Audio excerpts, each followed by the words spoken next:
So in today's competitive job environment, following up is about the most important thing you can do after a job interview.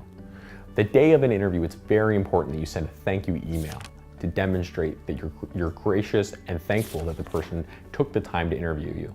Keep that email short, but add one point in which you demonstrate that you were listening to what the person said. This could be a personal point or a business point, it doesn't really matter. It just needs to demonstrate that you were engaged during the interview process.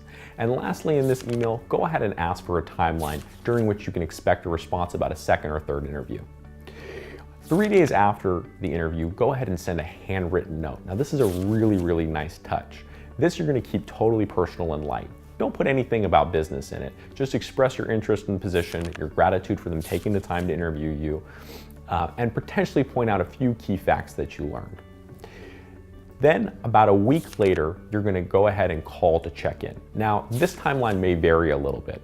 If the person responded to your initial email and said, we'll respond to you in 3 weeks, then wait 3 weeks to make a phone call.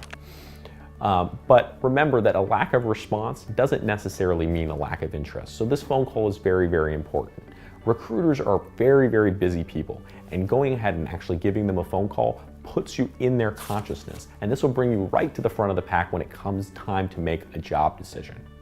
So again, today it's incredibly competitive to get a job, but you can set yourself apart by following this very important timeline when it comes to follow-up.